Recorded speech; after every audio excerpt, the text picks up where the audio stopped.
Mapagpalang araw mga kapanalig ko kay Kristo. Ang inyong Brother Nico Cruz po ito. Kumusta po kayo?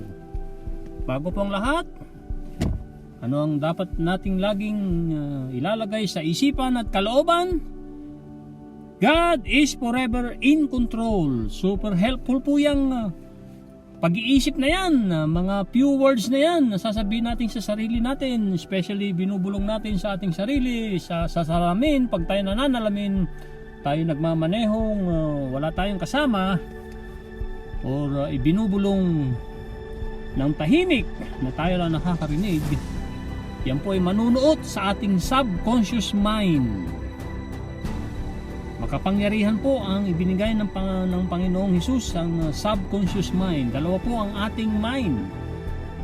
Isang conscious ay thinking, education, at iba pa, parang siya ay kapitan sa version ni Bob Proctor sa ni Dr. Joseph Murphy. Ang pinaka-powerful naman na subconscious mind na siya ang nagpapatakbo ng lahat ng ating katawan, at alam niya ang nangyayari at konektado siya sa infinite, sa universe, at hindi siya natutulog.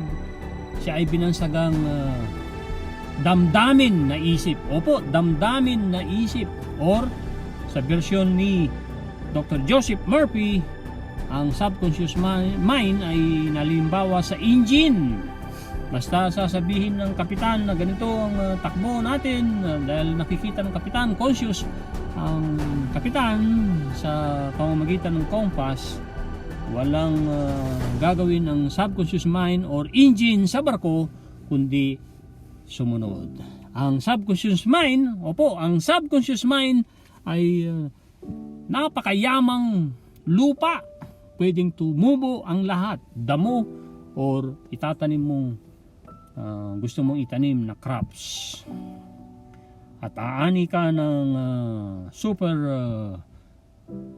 bountiful kung aalagaan mo ang iyong subconscious mind. Alright? Sabayan niyo po ako mga kapanalig. Lord Jesus, I love you so much. Teach me to love you more. Sabayan niyo pa ako.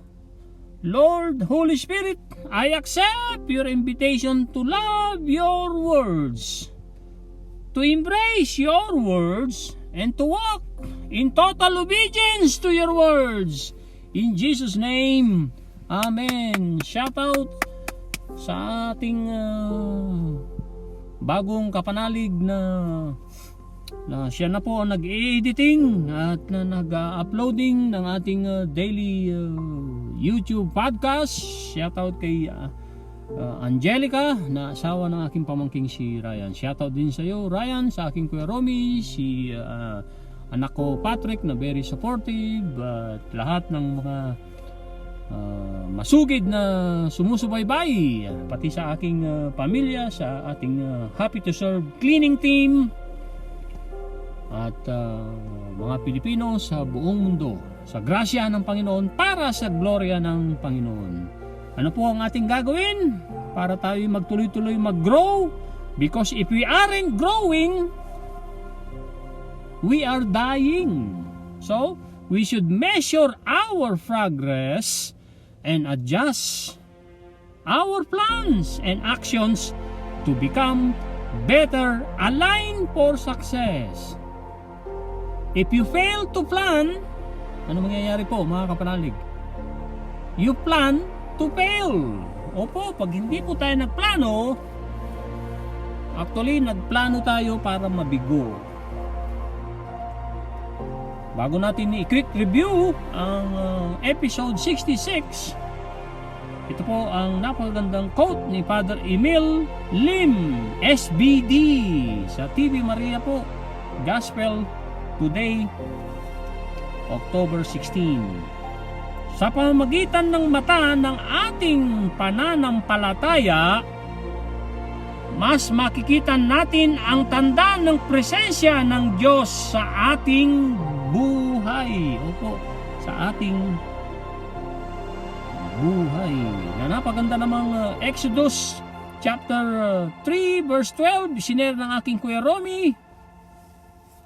Araw-araw po yan, nagsishare siya ng scriptures, ng mga audio or video sa YouTube. Talagang malaki, super laki ang transformation ng aking Kuya Romy. Ito po, ang Exodus chapter 3 verse 12, it says, God said, I will be with you. Amen. Papuri sa Panginoon.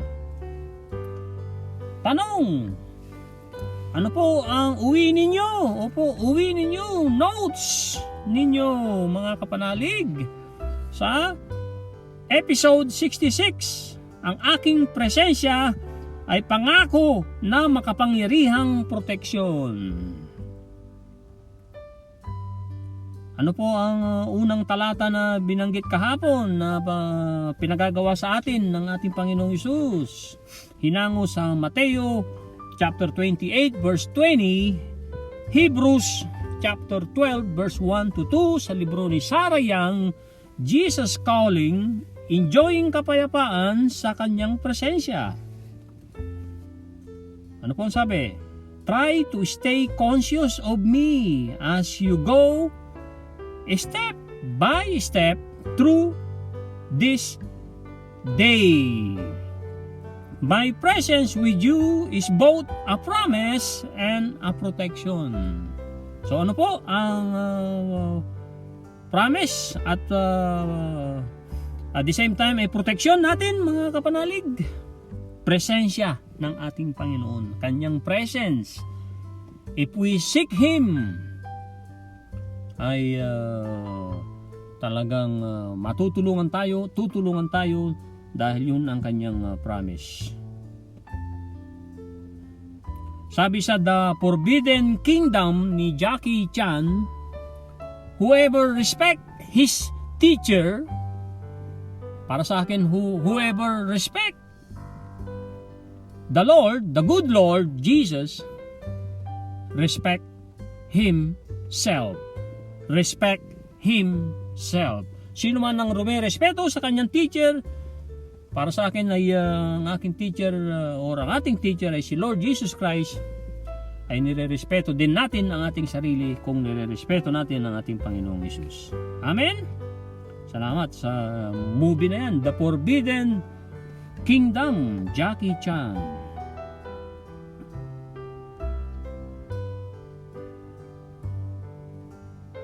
After my resurrection, sabi ni Lord Jesus Christ sa episode 66, I assured my followers, surely, sabi ni Lord Jesus Christ sa atin lahat, I am with you always.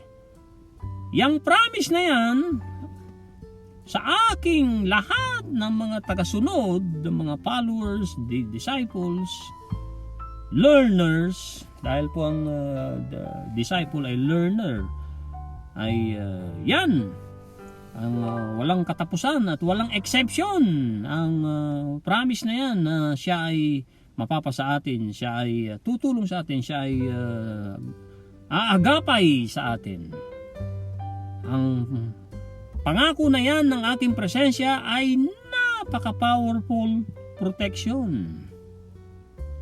Sa paglalakbay mo anak ng iyong buhay, maraming mga di mabilang na mga bitag, opo, bitag, naghihiyawan ng mga atensyon, enticing you, umaakit sa iyo na ikaw ay sumama sa kanila, sa kanilang daanan, sa kanilang paraan, umayon ka sa kanilang paraan. At ilang hakbang mo lamang anak, away, palayo sa akin, ay yan ay talagang totoong landas ng hukay at mayroong self-pity na maawa ka sa sarili mo, magbibigay sa iyo ng magiging desperado ka. Yan ay plateaus of pride. Yan po ay patag na kataasan ng plateaus o pride. Opo, ang pride and self-will. If you take your eyes off me, kung iwawala mo ang iyong paningin, ang iyong atensyon sa akin, away sa akin, ano mangyayari po? Tayo na po ang sumusunod sa ibang tao. Ang sinusunod na po natin ay ibang tao. Yan po ay grave danger. Opo, grave danger po yan. Talagang parang hukay or puntod na delikado. Kahit na ang mga mabubuti mong kaibigan, meaning friends, ay pwede ring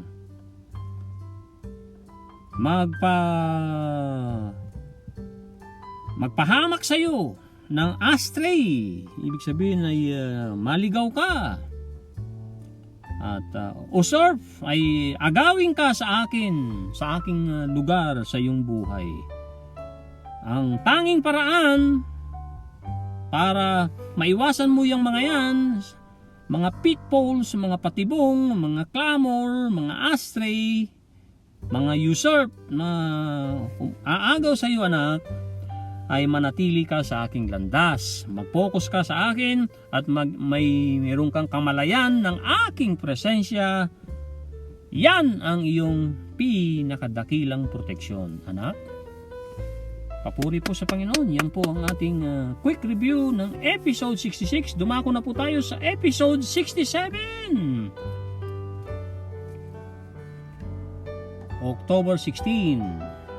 Libro ni Sarah Young. Tignan mo ako ng walang humpay para tulungan ka, bigyan ka ng kaginhawaan and companionship po. Opo, bibigyan tayo ng sasamahan tayo ng ating Panginoong Hesus. Saan po hinango ni Sarah Young yung episode 66 na aking babasahin shortly ay nahango po sa Psalms 34 verse 4 hanggang 6. It says, I sought the Lord.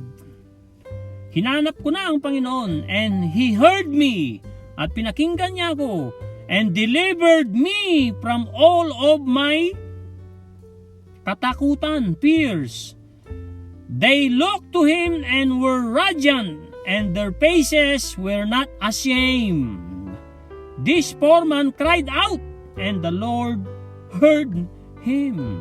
Itong tao na to ay umiyak sa akin at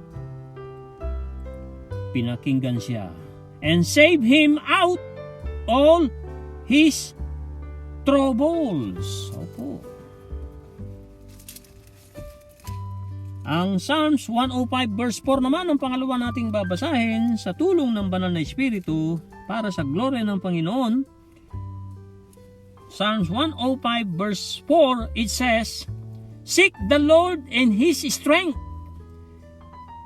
Seek His face even more. Even more. At ang pangatlo po ay nasa 2 Corinthians sa New Testament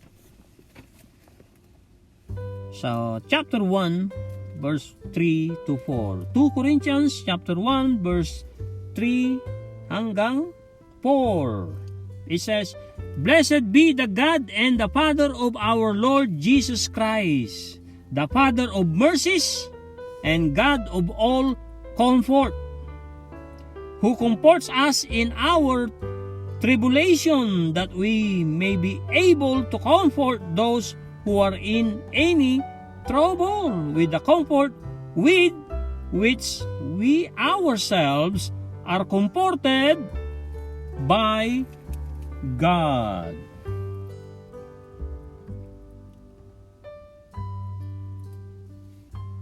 Ang desiderata na istansa na i-share po natin na sinalin ni Benilda S. Santos ay ito po, maging payapa sa Panginoon.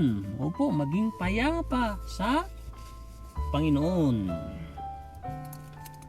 Ito na po ang mensahe ni Lord Jesus Christ sa episode 67. And then mamaya po ang karugtong ng ika-4 na kabanata ng mga ngaral at ang insights, lessons na galing kay John C. Maxwell, Genesis 25. Opo, Genesis 25.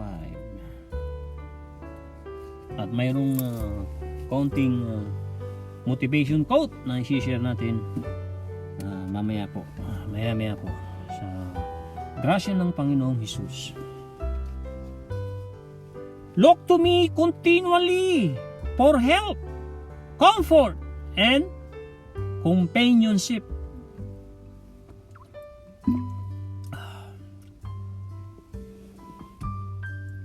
Because I am always by your side.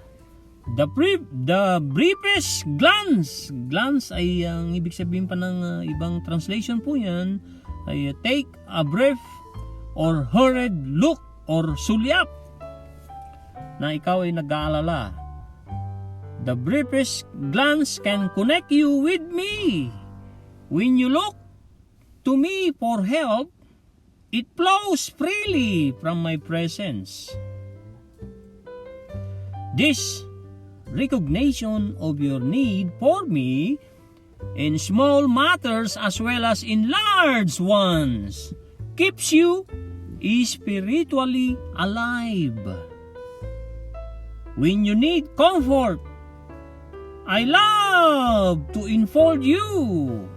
Parang enfold you ay babalutin ka ng Panginoon sa kanyang bisig. Enfold you in my arms. I enable you not only to feel comforted, but also to be a channel through whom I comfort others. Thus, you are doubly blessed because you are a living channel, absorbs some of whatever flows through it. Absorbs ay sumisipsip.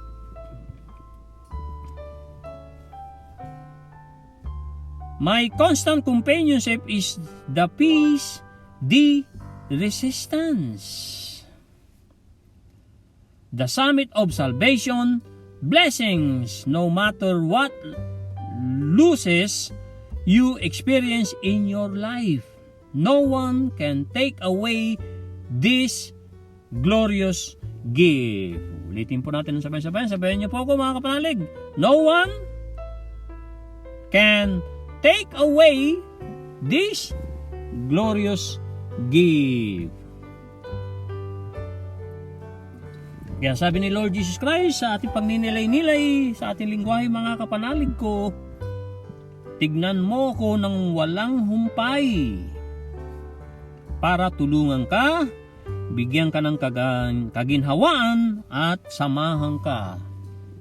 At pinaka-the best na kasama, kaibigan, si Lord Jesus Christ, hindi po siya nang iiwan dahil hindi siya mawawala. Siya ay Diyos noon, ngayon, at magpakailanman. At makakasama natin siya sa langit kung pahihintulutan niya tayo. Kaya nga sikapin natin sumunod sa Kanya, manatili sa Kanya, tanggapin ang mga biyaya na galing sa Kanya, tanggapin ang mga iniuutos sa atin na makakabuti talaga naman sa atin. Hindi niya iuutos na hindi natin kaya. Yun ang the best dun eh. Hindi niya tayo uutusan, aatasan ng hindi natin kaya. Kung pasusuungin tayo sa mga bagyo, sa mga malalaking problema ng buhay natin, bibigyan niya rin tayo ng lakas, ng wisdom, especially kung hihingi natin ng wisdom.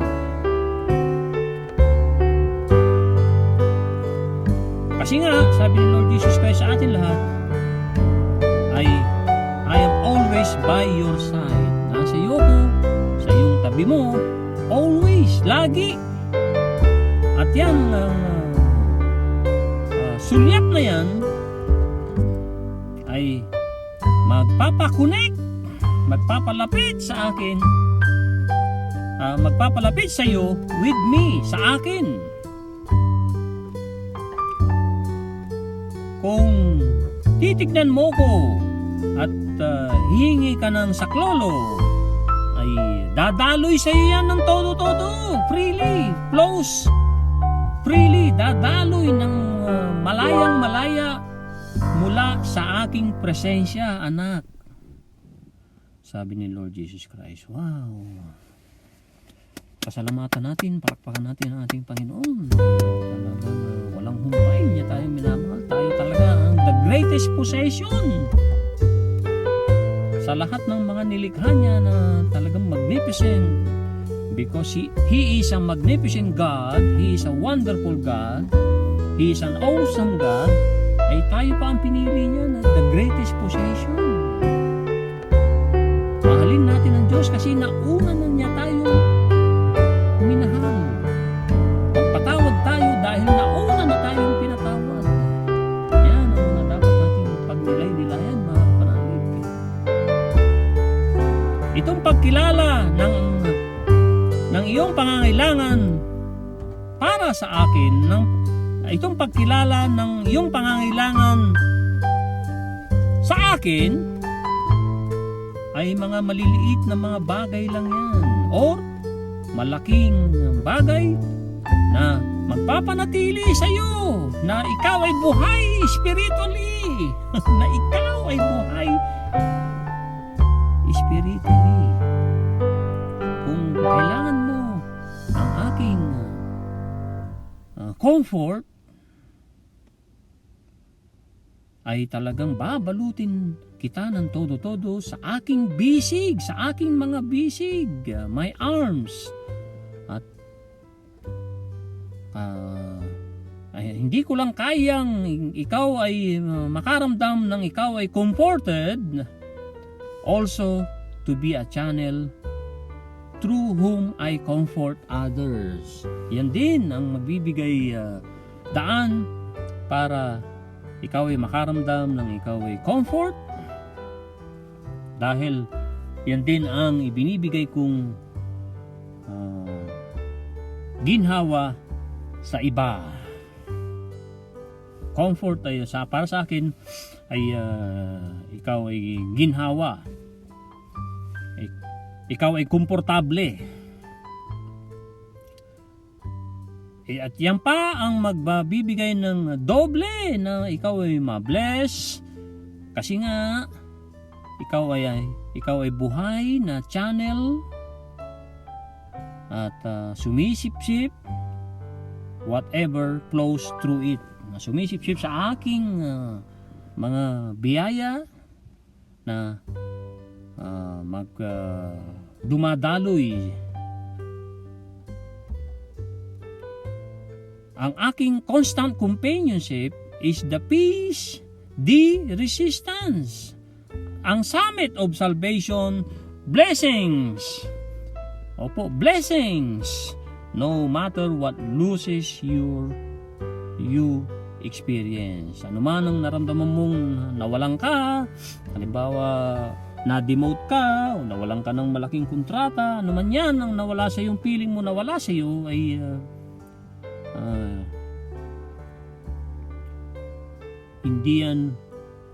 hindi mawawala or hindi magiging or tatanggalin yang magandang or gloryang regalo na ano po ang tinutukoy dito. Kung tayo nawalan ng kaibigan, hiniwalayan ng asawa, hiniwalayan ng business partner, pero kung pipiliin natin si Lord Jesus Christ na manatili sa kanyang presensya, sa kanyang companionship, na konektado tayo lagi sa kanya, yan ay hindi may paliwanag na gloryang regalo sa ating lahat. Gloryang regalo sa ating lahat, mga kapanalig. Papuri sa Panginoon. Kaya tayo mag-develop pa ng attitude of gratitude. Gratitude is an attitude that hooks us up to our source of supply, and the more grateful you are, the closer you become to your maker, to the architect of the universe, to the spiritual core of your being. It is a phenomenal lesson. Ito po ang karugtong ng ika-4 na kabanata. A few verse na lang po ang natitira. Simulan ko po sa verse 13. Ang isang batang mahirap ngunit matalino ay mabuting dihamak kaysa sa isang matandang haring mangmang na ayaw nang tumanggap ng payo. Ito po yung ika-4 na kabanata ng Mangangaral. Ang kababasa ko lang po sa tulong ng Banal na Espiritu ay versikulo 13. Ito po ang verse 14 hanggang 16. Ang batang yon ay maaring maging hari mula sa bilangguan o kahit siya ay ipinanganak na mahirap. Nakita ko rin na ang lahat ng tao sa mundong ito'y sumusunod sa isang kabataang papalit sa hari.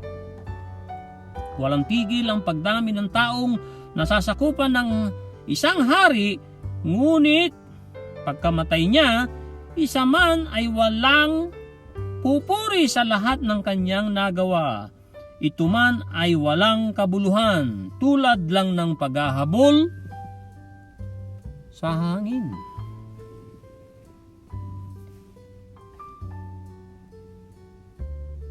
Ito po ang motivational quote, pero bago po yan, allow me na basahin ko ang napakagandang isinare ni Kapanalig Cecil. Nasa Psalms 30 verse 5. For his anger is but for always. Opo, babasahin ko po ng eksaktong-eksakto. For his anger is but for a moment. His favor is for a lifetime. Weeping may stay for the night, but joy comes in the morning. Napanood ko po kanina ang napakagandang video ni Dr. Willie Ong, itong naayon dito sa nagbibigay ng kagalakan pag sa early morning, pagsikat ng araw ay makakabuti po ang 15 minutes. Oo, nakakabuti sa atin ang araw, sinag ng araw, lalo na yung sinag ng araw na early. Halimbawa dyan daw sa Pilipinas alas 7, alas 8, kasi alas 9 ay mainit na. So, panoorin po natin, pakinggan natin, i-apply natin, ibahagi natin ang mga natututunan natin para mabuhay pa tayo ng matagal, masagana, malusog. Malusog ay healthy sa mga video ni Dr. Willie Ong. Mga tips, health tips. Na nakakakuha daw ng serotonin tayo pagka tayo nasisinagan ng araw, especially sa umaga. Hindi dapat labis, masama ang labis na ikaw ay nababaran. Kung halimbawang mag-beach party kayo, ay mag-sunblock ka. Kasi ang kailangan lang ng katawan natin ay 50 minutes. Opo, 15 minutos. So, serotonin, isang hormone ng ating brain na magpapasaya sa atin. So, sikapin natin magkaroon tayo ng konting panahon na masikatan tayo, pati ang kamay natin at pati paa natin. Usually, kahit ako nung narinig ko yun, ay paa ko hindi na halos nasisikatan ng araw dahil lalo dito lumalamig. Kahit sa gabi, minsan kung malamig, kahit may heater kami sa bahay, ay mayroon akong medyas. So, napakagandang health tips ni Dr. Willie Ong. Ang iba pang ating babasahin ay ito po ang motivational quote na galing kay John C. Maxwell Leadership Bible, page 1138. Sabi niya, rejoice Worship God regardless of your present circumstances. At ang sabi sa page 309, The Miracle of Right Thought, 1910, Horizon Sweet Marden. Napakagandang libro ni Horizon Sweet Marden. Ang sweet niya ay dalawang T, hindi po yung dalawang E. So sabi niya, right thinking pays large dividends. Opo, ang right thinking, ang tamang pag-iisip ay talagang may mapapalakang large dividends. Kaya turo ni Napoleon Hill, Andrew Carnegie, accurate thinking, mayroon kang definiteness of purpose. Ang analogy na napakagandang kailangan nating isabuhay sa tulong ng banal na Espiritu para sa glory ng Panginoon ay galing kay Jeffrey Getomer. At sinisikap po natin, ina-acknowledge natin talaga ito. Ang clients na binabanggit dito ay hindi lang yung ikaw ay may negosyo, no, mayroon kang kliyente. Ang clients ay it applies para sa lahat yan. Kliyente mo ang anak mo, kung ikaw ay nanay, pinapakain mo yan, iniinganyo mo yan kumain ng gulay. Kung ikaw ay may asawa, kliyente mo rin yan, pakisamahan mo yan. Kung ikaw ay empleyado, ang kliyente mo ay yung amo, ang yung employer. So ito po, business analogy that we should follow, sundin all the time. Ito po, no clients, kliyente, mga kliyente, no business. No business, no money. No money, ano mangyayari po? Walang pagkain. Pag hindi kumain, ano mangyayari? Tayo'y mamamatay. Yan po ang napagandang business analogy na maganda nating isabuhay at magpatulong tayo sa banal na Espiritu. Discernment ang kailangan po natin na makipag-niig sa Panginoon, na tulungan tayo, alalayan tayo, i-guide tayo, pastulan tayo, at magpapayag tayo. Bigyan natin ng permission na pastulan tayo ng kataas-taasan Diyos. At dakilang pastol siya. Talagang hindi po tayo mapapahamak, kundi mapapabuti lang. Ito na po. A leader made usable through brokenness. Sino po ang tinutukoy na leader dito? Si Jacob. Sino po si Jacob? Pangalawang anak ni Isaac at saka si Rebecca. Ang kuya niya ay si Isa. Kung ipopronounce natin sa ating Tagalog ay Isaw, pero sa English kahit i-google po natin, Isa. Tatalakayin din natin si panganay na si Isa, na panganay na anak ni Isaac at ni Rebecca. At si Isaac ay anak na promised son ni Abraham at saka ni Sarah. So ito na po, Genesis chapter 25, 26 at tinapos sa Genesis 32 hanggang Genesis 32, chapter 32, verse 32. Ito na po ang napakagandang lesson sinulat ni John C. Maxwell after niyang basahin, pagnilay-nilayan, pag-aralan, isabuhay ang mga scriptures sa New King James Version. Kaya naisulat niya ito, hindi niya binago yung New King James Version, nagdagdag lang siya ng lessons. Yun po ang magandang correction, ano po. Kaya nga tinawag na, hindi dahil tinawag na the Maxwell Leadership Bible ay hindi sarili niyang Bible ang ginawa niya, kundi inayunan niya lang, dinagdagan niya ng mga wisdom, mga insights, mga pananaw niya at mga lessons na isinulat niya.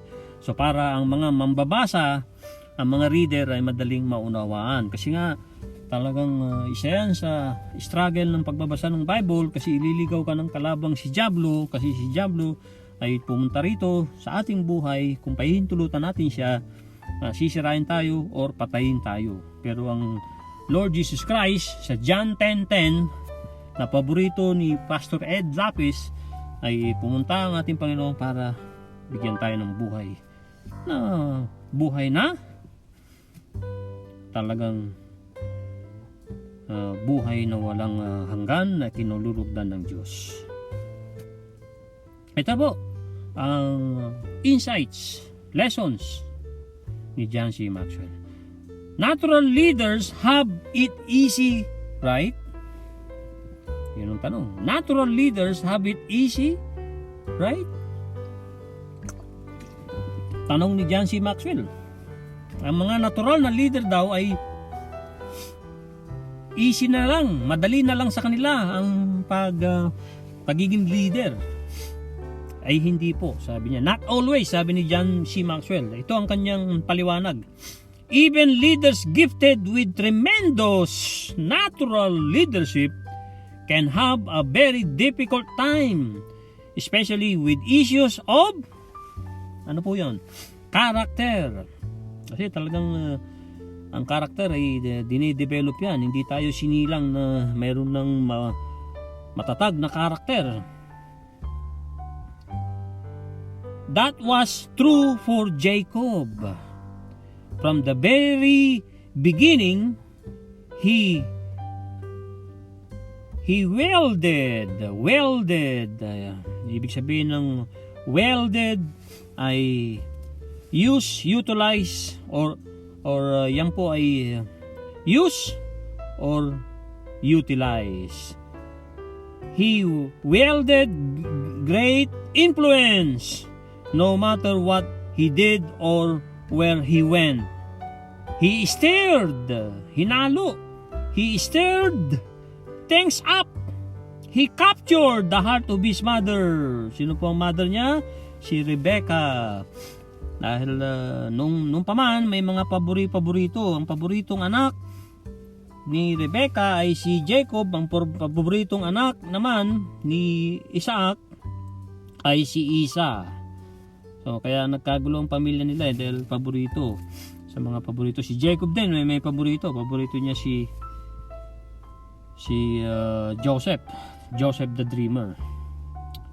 So sa istoryang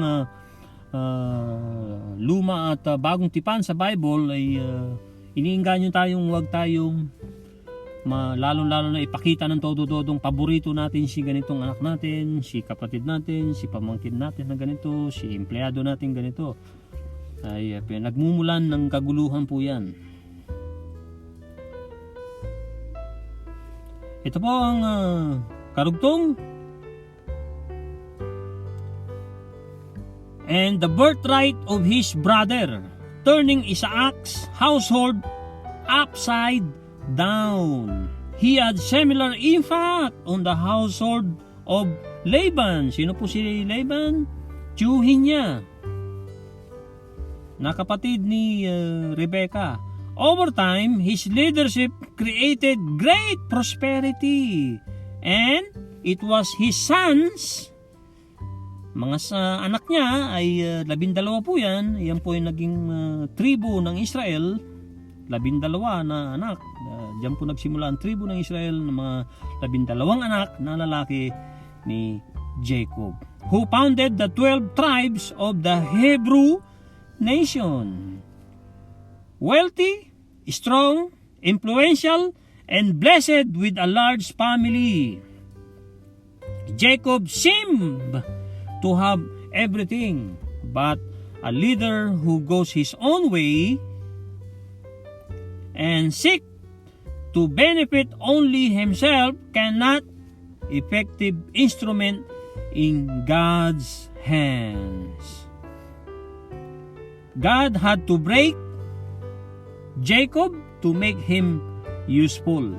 In the breaking process, Jacob, the deceiving heel catcher. Kasi nga, sabi rin sa Bible, dito sa Genesis, inaagawan ni Jacob nung isisilang na silang dalawa kasi kambal. At hinawakan, nakahawak si Jacob na sanggol sa sinapupunan ng kanyang ina. Nakita nung paglabas ni Esau, nakakapit si Jacob sa paa o kaya sa heel, sa sakong ni kuya niya Isa. Became Israel. Siya po ay dating Jacob, siya ay naging Israel ang pangalan, pinalitan. Kasi ang Jacob ay the deceiver, heel catcher. So, ang aral pa ni Pastor Ed Lapis dyan nung napakinggan ko siya, nung tinalakay niya yan, ay mahirap talagang pangalanan ng ating mga anak ng mga ganyang negatibo. Yun ang nagiging karakter ng tao. So, dapat ang pangalan ay pangalan natin sa mga anak natin ay pangalang kinalulukdan ng Diyos. So, kaya nga pinalitan ni Father God mula sa Jacob, ginawa niyang Israel. So, bansang Israel. Yan po ay si Jacob, a prince with God who proposed to serve God rather than himself. Natural leaders, pagtatapos ni John C. Maxwell, dito po sa lesson niya, natural leaders often need to be broken. Consider your natural ability to lead a gift from God, but your character a gift to present back to God. Remember, every time you stand up under timbang of adversity, timbang ng kahirapan, you are being prepared as Jacob was to better serve God and lead people. Bukas po, tatalakay natin ang insights ni John C. Maxwell kung pahintulutan tayo ng Panginoong Hesus sa Genesis 25 verse 29 and then 34 and then verse 32, verse 3 at verse 23 kasama ang chapter 33 verse 1 to 20, vision. Isa fails to see the big picture. Yan po ang tatalakayan natin bukas kung pahintulutan tayo ng ating Panginoon sa episode 68. That's it for now, mga kapanalig. Maraming salamat sa inyo at sa patuloy na sinasamahan niyo ko at patuloy natin itanim ang salita ng Diyos. Regularity is a king. Yan ang isa sa dapat nating ilagay sa ating isipan dahil super makakatulong po yung regular nating ginagawang magandang habits. Kasi nga ang una nating gagawin ay gumawa ng mabuting habits, at ang habits na yan can create us. Good habits can help us na para magsilbi pa ng todo sa Panginoon, manatili sa Panginoon, tanggapin ng lahat ng biyaya ng Panginoon, pati mga pagsubok, at to reproduce for God. At tandaan natin lagi, God is forever in control. Maraming salamat. God bless everyone. Bye-bye now.